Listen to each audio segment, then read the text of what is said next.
வணக்கம். நீங்கள் இணைந்திருப்பது V55 இரவு நேர பிரதான செய்திகளோடு.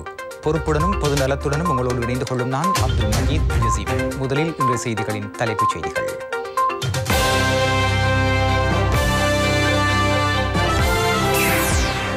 IMF எதிர்கால பயணம் குறித்து மற்றொரு தீர்க்கமான பேச்சுவார்த்தை. நாளை மலரவுள்ள சித்திரை புத்தாண்டை வரவேற்க முழு நாடும் தயார். ITN சித்திரை திருவிழா பேர்வளை மொரகொல்ல கரையோரத்தில். மழையுடன் கூடிய காலநிலை நிலவும் என வளிமண்டலவியல் கூறும் நிலையில் கால்நடைகளுக்கு நீர் வழங்குமாறு மில்கோ வேண்டுகோள். வடகொரியா மற்றொரு கண்டம் விட்டு கண்டம் பாயும் ஏவுகணையை பரீட்சித்தது.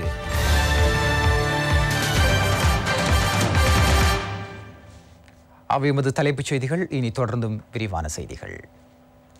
மலரவுள்ள சித்திரை புத்தாண்டை வரவேற்பதற்கு முழு நாடும் தயாராக உள்ளது. வாக்கிய பஞ்சாங்கத்தின்படி புது வருடம் பிறக்கும் நேரம் சித்திரை 1ஆம் நாள் 14ஆம் தேதி வெள்ளிக்கிழமை பிற்பகல் 2:03 ஆகும்.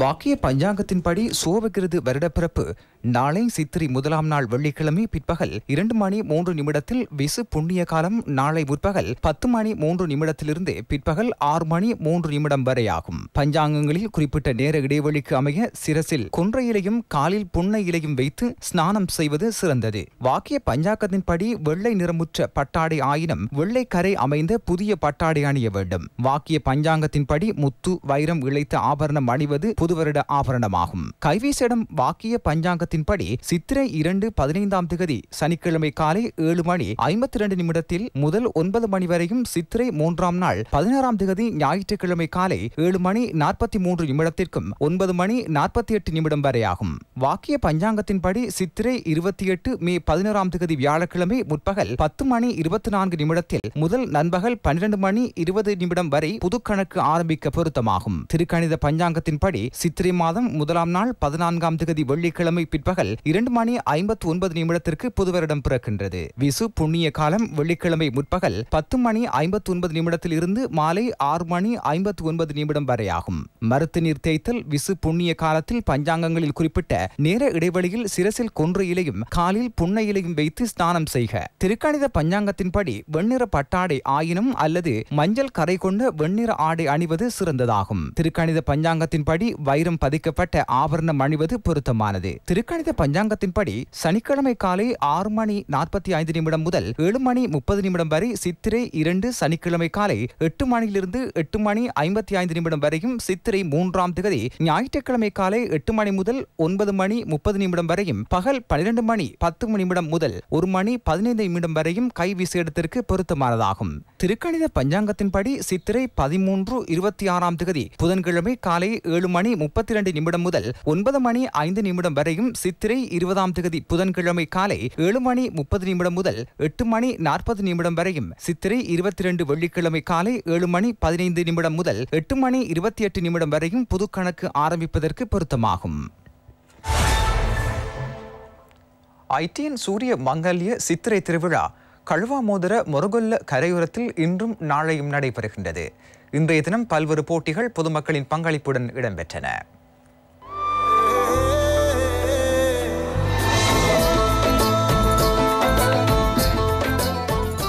ரசிகர்களுக்கு புதிய அனுபவங்களை பெற்றுக் கொடுக்கும் வகையில் இம்முறை ITN சூரிய மங்கல்ய சித்திரை திருவிழா கழுவாமோதர மொரகொல்ல பகுதியை மையமாக கொண்டு ஏற்பாடு செய்யப்பட்டுள்ளது.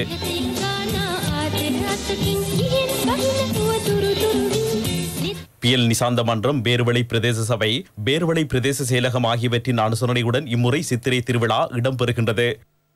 இன்றைய தினம் ஓட்டப் போட்டிகள் உட்பட பல்வேறு போட்டிகள் பிரதேசவாசிகளின் பங்கேற்புடன் இடம்பெற்றன.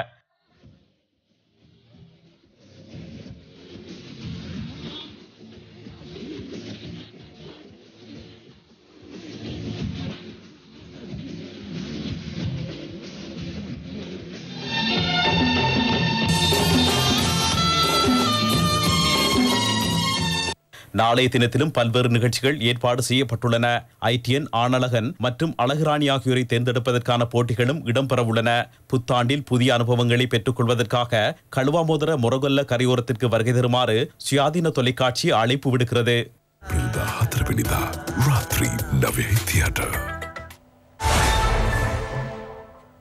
சித்திரை புத்தாண்டை முன்னிட்டு நாடளாவிய ரீதியில் முன்னேற்பாடுகள் மேற்கொள்ளப்பட்டு வருகின்றன. சித்திரை புத்தாண்டை முன்னிட்டு முல்லைத்தீவு மாவட்ட மக்கள் சித்திரையை சிறப்பாக கொண்டாடுவதற்கான முன்னேற்பாடுகளில் ஈடுபட்டுள்ளனர். புத்தாடை கொள்வனவு செய்வதிலும் பொருட்களை வாங்குவதிலும் ஈடுபட்டு வருகின்றமை குறிப்பிடத்தக்கதாகும்.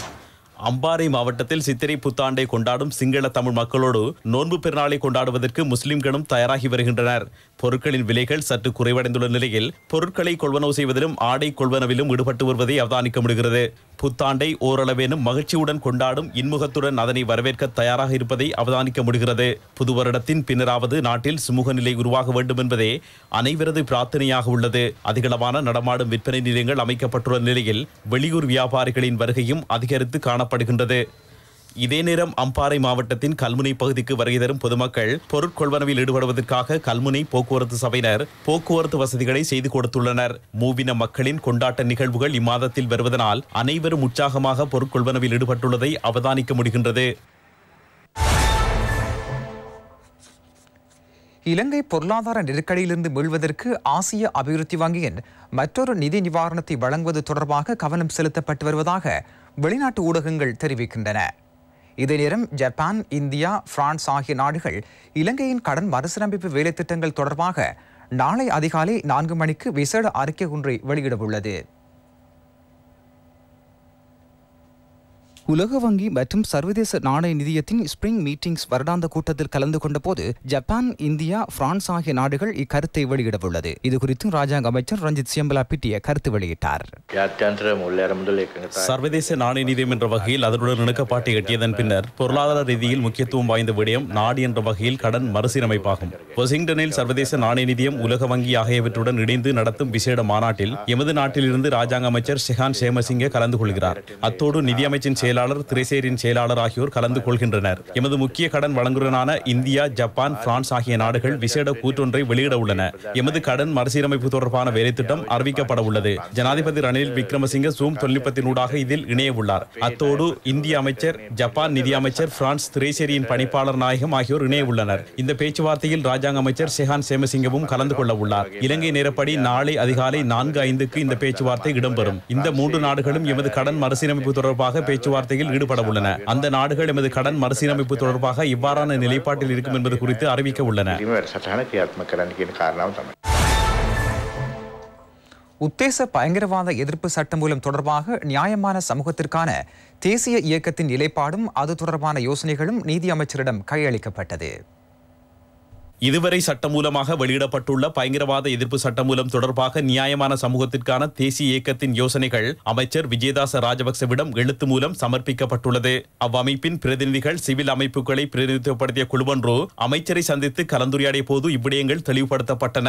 நியாயமான சமூகத்திற்கான தேசிய இயக்கம் சுட்டிக்காட்டியுள்ள அடிப்படை விடயங்களாக இதுபோன்ற சட்டமூலம் ஒன்றை நிறைவேற்றிக் கொள்வதற்கு பயங்கரவாதம் தொடர்பாக தெளிவாக குறிப்பிட்டு குறித்த அம்சங்களை உள்ளடக்க வேண்டும் என குறிப்பிடப்பட்டுள்ளது.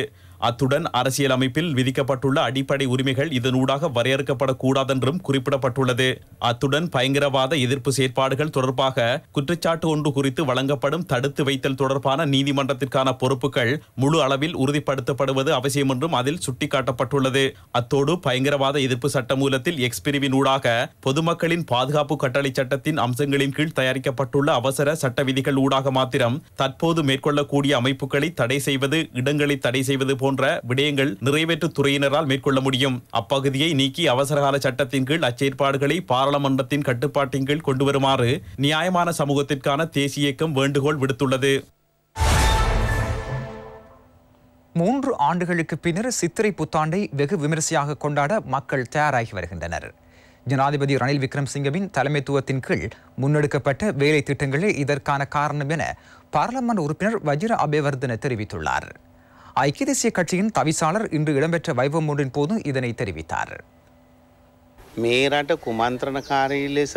இந்த நாட்டை சூழ்ச்சிகரமாக பங்குரோத்து அடைய செய்த போது அதிலிருந்து மீட்டெடுப்பதற்கு ஒரு தேசிய தலைவர் இந்த நாட்டில் எஞ்சியிருந்தார். அவர் ரணில் விக்ரமசிங்க ஆவார். பொதுமக்கள் 3 ஆண்டுகளுக்கு பின்னர் இந்த நாட்டில் கொண்டாடும் சித்திரை புத்தாண்டு இதுவாகும். தேசிய வைபவங்களை இதன் பின்னர் கொண்டாடக்கூடிய வாய்ப்பை ஜனாதிபதி ரணில் விக்ரமசிங்க உருவாக்கி வருகிறார். பணம் உள்ளவர்களுக்கு வாழ முடியாது, பணம் இல்லாதவர்களுக்கு எப்படியும் வாழ முடியாத ஒரு நிலை காணப்பட்டது. இந்த பொருளாதார மாற்றத்தை அவர் குறுகிய காலத்தில் ஏற்படுத்தி கொடுத்துள்ளார். இந்த மாற்றம் தொடர்ந்து முன்னெடுக்கப்பட செய்யப்பட வேண்டும். அவர் இந்த நாட்டில் 10-15 ஆண்டுகள் ஆட்சி புரிந்தால் இலங்கையை உலகின் உன்னத இடத்திற்கு எடுத்துச் செல்வார் என்பதை நினைவூட்ட விரும்புகின்றேன். රට අවුරුදු 10ක් 12ක් එතුමා පාලනය කරොත් ශ්‍රී ලංකාව ලෝකයේ ඉහළ තැනක ඔසවල තබයි කියලා මතක් කරන්න කැමතියි. கொழும்பு பங்குச்சந்தையின் சகல பங்குகளின் விலை சுட்டன்களும் நேற்று அதிகரித்தது. கொழும்பு பங்குச்சந்தையில் சகல பங்குகளின் விலை சுட்டன்களும் நேற்றைய தினம் கொடுக்கல் வாங்கலின் இறுதியில் 3.59 அலகுகளினால் அதிகரித்தது. நேற்றைய தினம் பங்குச்சந்தையின் மொத்த புரள்வு 947 மில்லியன் ரூபாவாகும். இந்தியாவிலிருந்து இறக்குமதி செய்யப்படும் 1 மில்லியன் முட்டையின் 3வது பகுதி இன்று பிற்பகல் வழங்கப்பட்டதாக அரச வணிக கூட்டுத்தாபனம் தெரிவித்துள்ளது. எனினும் இந்த முட்டை பேக்கரிகளுக்கு போதுமானதாக இல்லை என அகில இலங்கை பேக்கரி உரிமையாளர்கள் சங்கத்தின் தலைவர் NK ஜெயவர்தன தெரிவித்துள்ளார்.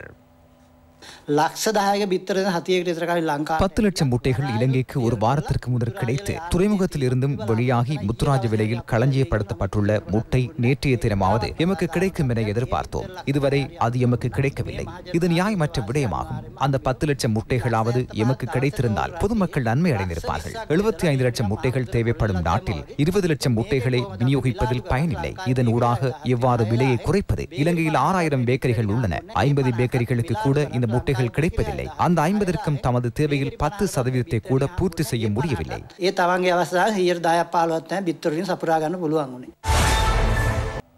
எதிர்காலத்தில் மண் மாஃபியாக்கள் ஒழித்து கட்டப்படும் என அமைச்சர் நசீர் அகமட் மட்டக்களப்பு ஏறாவூரில் இடம்பெற்ற நிகழ்வு ஒன்றின் போது தெரிவித்தார். அந்த ஏரியாவில் உள்ள மக்கள் ஒரு கோஆபரேட்டிவ் சொசைட்டியாக ஒரு ஊரில் அந்த ஊருக்கு பக்கத்தில் மண் தோன்ற இடம் இருந்தால் அந்த எல்லை ஜிஎன் டிவிஷனுக்குள்ள மக்கள் எல்லாருமாக சேர்ந்து ஒரு கோஆபரேட்டிவ் சொசைட்டியை உருவாக்கி அந்த சொசைட்டி மூலமாக அவங்களுக்கு நாங்கள் பெர்மிட் கொடுக்குறது. இன்னும் அந்த கள்ளத்தனமான பெர்மிட் இந்த மாஃபியாக்கள் எல்லாம் என்ன செய்வாங்கன்னு சொன்னால், இப்போ ஒரு ஆளுக்கு இன்லேண்ட் சேண்ட் 100 கியூப்ஸ்ன்னு சொன்னால் அவங்களே 100 பேரை போட்டுட்டு அவங்களே லைசன்ஸ் எடுத்துட்டு போடுற ஆக்கள பேரும் தெரியாது. இதுக்கு பல இடங்களில் எல்லா வகையிலையும் ஒத்துழைப்புகள் இருக்கும். அது டிஎஸ் ஆஃபீஸில் இருக்கும், டிஎஸ்எம்பிஸில் இருக்கும், போலீஸில் இருக்கும், எல்லா இடத்துலையும் இப்படியான ஒரு மாஃபியா ஆப்ரேஷன். ஆகவே இதை நிறுத்துவதற்கு நாங்கள் இந்த கோஆபரேட்டிவ் சொசைட்டி சிஸ்டத்தை இன்ட்ரடியூஸ் பண்ணுவதற்கான கலந்துரையாடலை செஞ்சு கொண்டு போகிறோம். அப்படி வந்தால் இந்த மாஃபியா முற்றுமுழுதாக நிறுத்தப்படும். அங்கே உள்ள மக்களுக்கு தான் அந்த பயன் போய் சேரும். அவங்களுக்கு அந்த குறிப்பிட்ட இதில் இப்போ 100 கியூப்ஸ்ன்னு சொன்னால் ஒரு கியூப் 6000 என்று சொன்னால் 60,000 ரூபா அந்த மக்களுக்கு கிடைக்கக்கூடிய வாய்ப்பு இருக்கு. ஆகவே அந்த ஏரியாவில் உள்ள தொழில் வாய்ப்பை அவங்களுக்கு ஒரு தொழிலாக இருக்கும். அதே நேரத்தில் அவங்க அதை ப்ரொடெக்ட் பண்ணுவாங்க. பூனகலை கபரகல மண் சரிவு அனர்த்தத்தால் பாதிக்கப்பட்ட மக்களை இலங்கை தொழிலாளர் காங்கிரசின் தலைவர் செந்தில் தொண்டமான் நேரில் சென்று சந்தித்துள்ளார். இந்திய உதவி தூதுவரும் இந்நிகழ்வில் பங்கேற்றார். 20 நாட்களுக்கு முன்னாடி பூனாகல கப்ரகலையில் மண் சரிவில் பாதிக்கப்பட்டவங்கள இந்த டெம்பரரி டிசாஸ்டர் ரிலீஃப் சென்டரில் தங்க வச்சுருந்தோம். இது சம்பந்தமாக அவங்களுக்கு உலர் உணர்வு பொருட்கள் வழங்குறதுக்கு இந்திய உயர்ஸ்தானிகர்களுடன் தொடர்பு கொண்டு கேண்டியில் உள்ள பிரதி உயர்ஸ்தானிகர் டாக்டர் அதிரா மேடம் அவர்கள் இன்றைக்கி இங்கே உலர் உணர்வு பொருட்கள் வழங்கி வச்சாங்க. புது வருஷத்துக்கு அவங்களுக்கு வாழ்த்து தெரிவித்தது மட்டும் இல்லாமல் இங்கே இருக்க மக்களுக்கு நாங்கள் அவங்களுக்கு அடுத்த கட்ட நிரந்தர இடத்துக்கு அவங்க மாற்றத்துக்கான தேவையான கலந்துரையாடல் இன்னைக்கு கம்பெனியோட நடத்தப்பட்டுச்சு. டிசாஸ்டர் மினிஸ்டர் வச்சு மாற்ற இடங்கள் தரதாக தெரிவிச்சிருக்காங்க. அந்த இடங்களில் அவங்களை குடியேற்றுறதுக்கான தேவையான நடவடிக்கைகளை இப்போ முன்னெடுக்க இருக்கிறோம். கும்பல்வெல மில்லகாம பகுதியில் எரிபொருள் ஏற்றிச் சென்ற பவுசர் ஒன்று விபத்துக்குள்ளாகியுள்ளது. இன்று காலை 6 மணியளவில் விபத்து இடம்பெற்றுள்ளது. கொழும்பிலிருந்து வந்த எரிபொருள் பவுசர் ஒன்று மில்லகம பகுதியில் வைத்து வீதியை விட்டு விலகி விபத்துக்குள்ளாகியுள்ளது. குறித்த பவுசர் அருகிலிருந்த வர்த்தக நிலையம் ஒன்றின் மீதும் மோதியுள்ளது. பவுசரில் ஏற்பட்ட இயந்திர கோளாறை விபத்திற்கு காரணம் என போலீசார் தெரிவித்துள்ளனர். சம்பவம் தொடர்பில் எல்ல போலீசார் மேலதிக விசாரணைகளை முன்னெடுத்துள்ளனர். மட்டக்களப்பு சந்திவழி போலீஸ் பிரிவில் மீன்பிடி தொழிலாளி நீரில் மூழ்கி மரணமடைந்துள்ளார். சித்திரை புத்தாண்டுக்காக பலகாரம் சுடும் வேலைகளுக்கு வீட்டாருடன் உதவியாக இருந்துவிட்டு நேற்றிரவு மீன்பிடிப்பதற்காக சென்ற மீனவரே இவ்வாறு நீரில் மூழ்கி பலியாகியுள்ளார். சந்திவழி வட்டையார் வீதியைச் சேர்ந்த 43 வயதுடைய கந்தையா பவானந்தன் எனும் 3 பிள்ளைகளின் தந்தையே இவ்வாறு உயிரிழந்துள்ளார். மட்டக்களப்பு மாவட்டத்தில் இதுவரை 1011 மெட்ரிக் டன் டிஎஸ்பி உரம் சீன அரசாங்கத்தினால் வழங்கப்பட்டுள்ளதோடு 1,12,873 டீசல் விவசாயிகளுக்கு வழங்கப்பட்டுள்ளதாக மாவட்ட கமநல அபிவிருத்தி திணைக்களத்தின் உதவி ஆணையாளர் கே ஜெயகாந்தன் தெரிவித்துள்ளார். தற்போது வரைக்கும் 1011.47 மெட்ரிக் டன் டிஎஸ்பி பசலை விவசாயிகளிடத்திலே பகிர்ந்தளிக்கப்பட்டிருக்கின்றது. மிகுதி பசலையினை 12ஆம் தேதிக்கு முன்னர் பெற்றுக்கொள்ளுமாறு அனைத்து விவசாயிகளுக்கும் நமது திணைக்களத்தினால் குறுந்தகவல் அனுப்பப்பட்டுள்ளது. தற்போது கமநல சேவை நிலையங்களிலே விவசாயிகள் அந்த டிஎஸ்பி பசலையினை மும்முரமாக பெறுவதனை காணக்கூடியதாக இருக்கின்றது. கடந்த பெரும்போக அறுவடைக்காக சீன அரசாங்கத்தினால் வழங்கப்பட்ட இலவச டீசல் இந்த மாதம் 14ஆம் தேதி வரைக்கும் தெரிவு செய்யப்பட்ட எரிபொருள் நிரப்பு நிலையங்களினூடாக வழங்கப்பட்டு கொண்டிருக்கின்றது. அதிலே மட்டக்களப்பு மாவட்டத்துக்கு 1,96,818.9 லிட்டர் டீசல் அனுமதிக்கப்பட்டிருந்தது. தற்போது வரைக்கும் 1,12,873 லிட்டர் டீசல் விவசாயிகளுக்கு பயனளிக்கப்பட்டு கொண்டிருக்கின்றது. ஏனைய டீசலினை விவசாயிகள் அவர்களுடைய பிரதேசத்தில் உள்ள எரிபொருள் நிரப்பு நிலையங்களிலே பெற்றுக்கொண்டிருக்கின்றார்கள். இதேவேளை புத்தாண்டை முன்னிட்டு கொட்டாஞ்சேனை அல்விஸ் பிளேஸ் பகுதியில் விசேட போட்டி நிகழ்ச்சிகள் ஏற்பாடு செய்யப்பட்டிருந்தன. கோல்டன் கேர்ள் விளையாட்டுக் கழகம் இதனை ஏற்பாடு செய்திருந்தது. கொட்டாஞ்சேனை போலீஸ் நிலைய பொறுப்பதிகாரி நிஷாந்த குமார பிரதம அதிதியாக கலந்து கொண்டார்.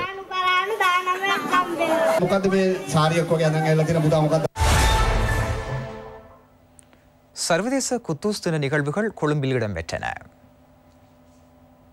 ஈரான் கலாச்சார நிலையத்தின் ஏற்பாட்டில் இலங்கைக்கான ஈரானிய தூதுவர் ஹாசிமஸ் ஜெசாடே தலைமையில் நேற்று மாலை குதுஸ் தின நிகழ்வுகள் இடம்பெற்றன.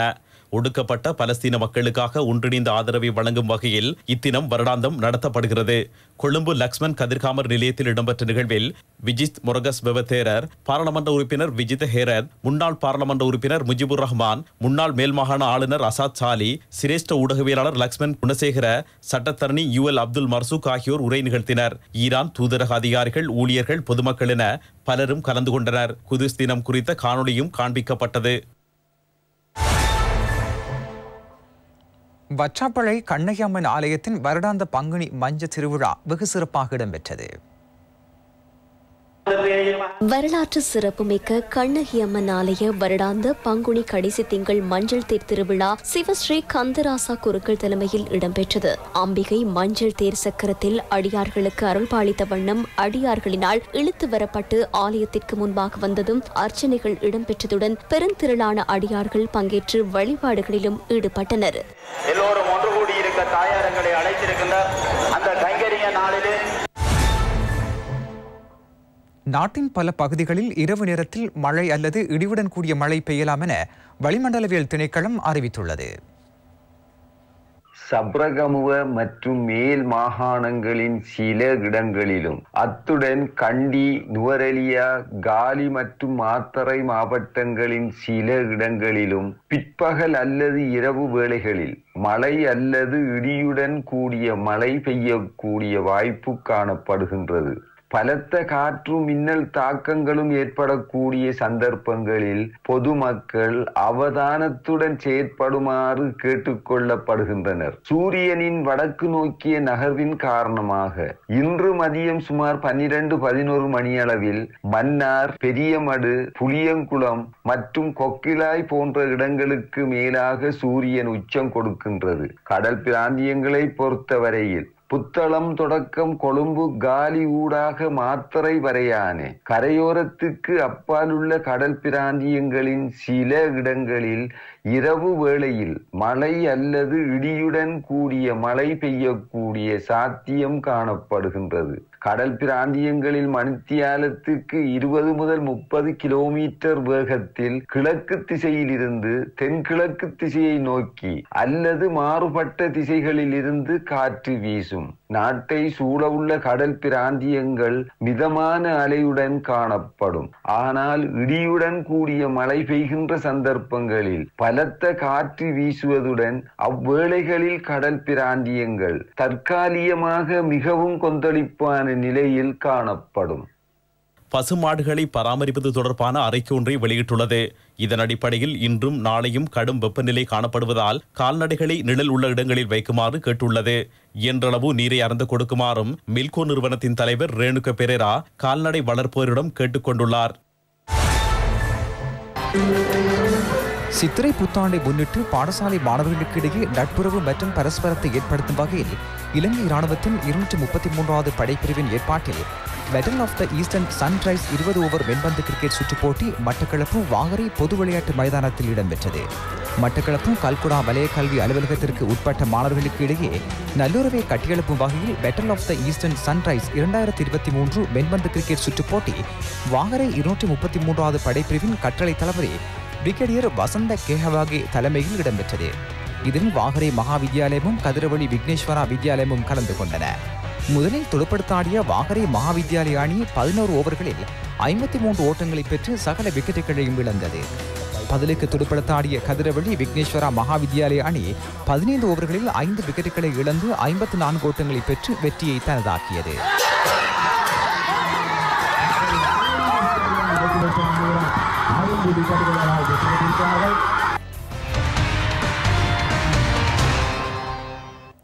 இத்துடன் B55 இரவு நேர பிரதான செய்திகள் நிறைவடைகின்றன.